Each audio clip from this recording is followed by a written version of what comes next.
Our new conductor, just shipped, had been without sleep for 20 hours. Such a thing was very frequent. From St. Joseph, Missouri, to Sacramento, California, by stagecoach, was nearly 1,900 miles, and the trip was often made in 15 days. The cars do it in 4.5 now, but the time specified in the mail contracts, and required by the schedule, was 18 or 19 days, if I remember rightly. This was to make fair allowance for winter storms and snows, and other unavoidable causes of detention.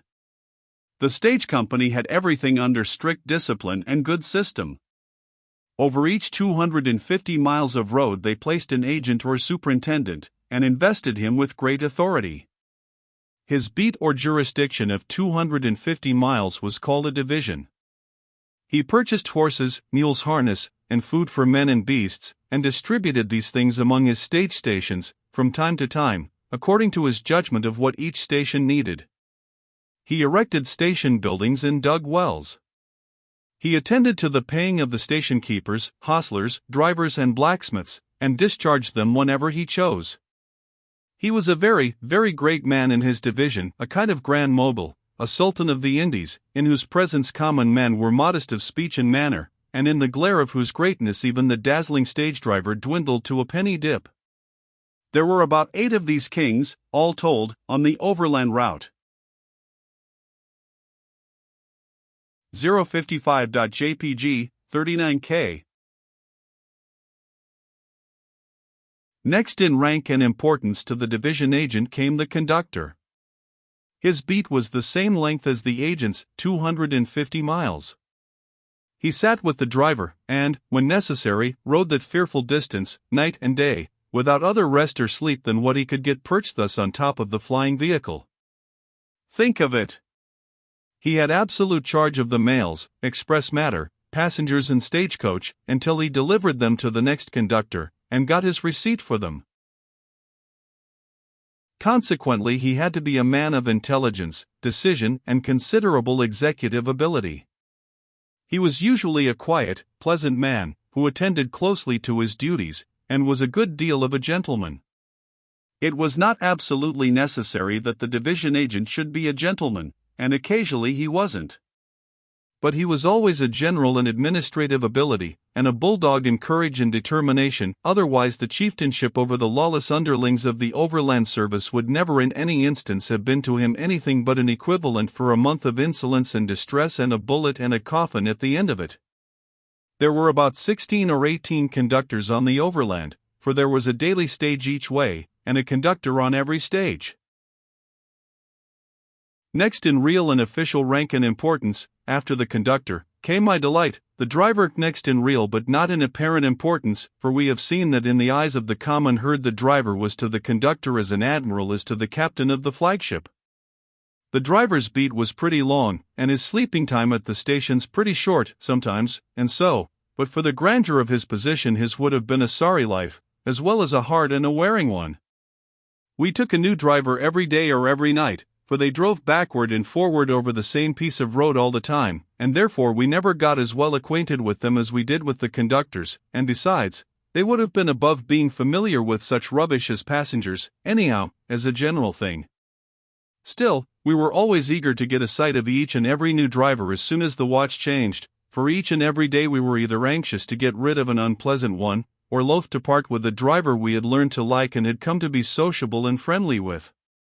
And so the first question we asked the conductor whenever we got to where we were to exchange drivers, was always, "Which is him?" The grammar was faulty, maybe, but we could not know, then, that it would go into a book some day. As long as everything went smoothly, the overland driver was well enough situated, but if a fellow driver got sick suddenly it made trouble, for the coach must go on, and so the potentate who was about to climb down and take a luxurious rest after his long night's siege in the midst of wind and rain and darkness, had to stay where he was and do the sick man's work.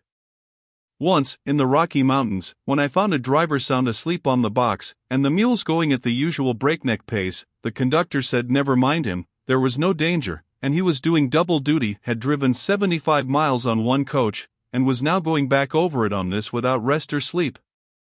150 miles of holding back of 6 vindictive mules and keeping them from climbing the trees. It sounds incredible, but I remember the statement well enough. The station keepers, hostlers, etc., were low, rough characters, as already described, and from western Nebraska to Nevada a considerable sprinkling of them might be fairly set down as outlaws, fugitives from justice, criminals whose best security was a section of country which was without law and without even the pretense of it. When the division agent issued an order to one of these parties, he did it with the full understanding that he might have to enforce it with a Navy six-shooter, and so he always went fixed to make things go along smoothly. Now and then a division agent was really obliged to shoot a hostler through the head to teach him some simple matter that he could have taught him with a club if his circumstances and surroundings had been different.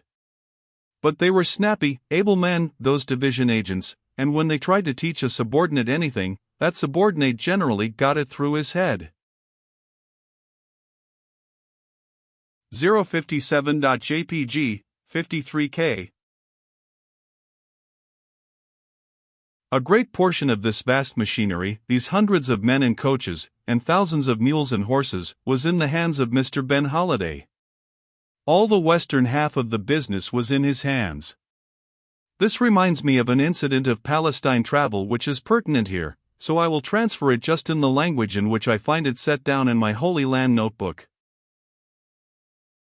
No doubt everybody has heard of Ben Holliday, a man of prodigious energy, who used to send mails and passengers flying across the continent in his overland stagecoaches like a very whirlwind, 2,000 long miles in 15 days and a half, by the watch.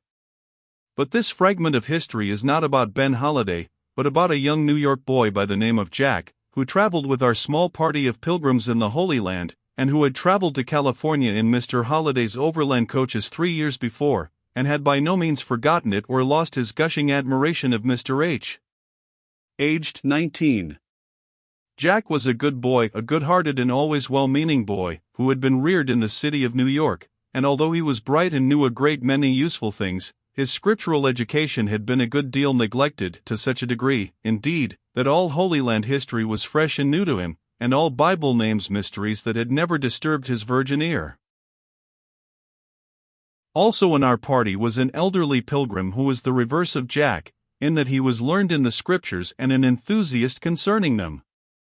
He was our encyclopedia, and we were never tired of listening to his speeches, nor he of making them.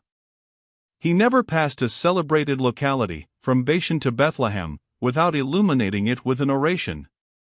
One day, when camped near the ruins of Jericho, he burst forth with something like this. Jack, do you see that range of mountains over yonder that bounds the Jordan Valley? The mountains of Moab, Jack. Think of it, my boy, the actual mountains of Moab, renowned in scripture history. We are actually standing face to face with those illustrious crags and peaks, and for all we know, dropping his voice impressively, our eyes may be resting at this very moment upon the spot where lies the mysterious grave of Moses. Think of it, Jack. Moses who? Falling inflection. 058.jpg, 62K.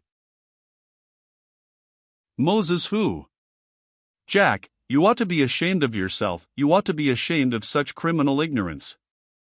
Why, Moses, the great guide, soldier, poet, lawgiver of ancient Israel. Jack, from this spot where we stand, to Egypt, stretches a fearful desert 300 miles in extent, and across the desert that wonderful man brought the children of Israel, guiding them with unfailing sagacity for 40 years over the sandy desolation and among the obstructing rocks and hills, and landed them at last, safe and sound, within sight of this very spot, and where we now stand they entered the promised land with anthems of rejoicing. It was a wonderful, wonderful thing to do, Jack. Think of it. 40 years? Only 300 miles? Humph! Ben Holliday would have fetched them through in 36 hours. The boy meant no harm. He did not know that he had said anything that was wrong or irreverent. And so no one scolded him or felt offended with him, and nobody could but some ungenerous spirit incapable of excusing the heedless blunders of a boy. At noon on the 5th day out, We arrived at the crossing of the South Platte, alias Julesburg, alias Overland City, 470 miles from St. Joseph, the strangest, quaintest, funniest frontier town that our untraveled eyes had ever stared at and been astonished with.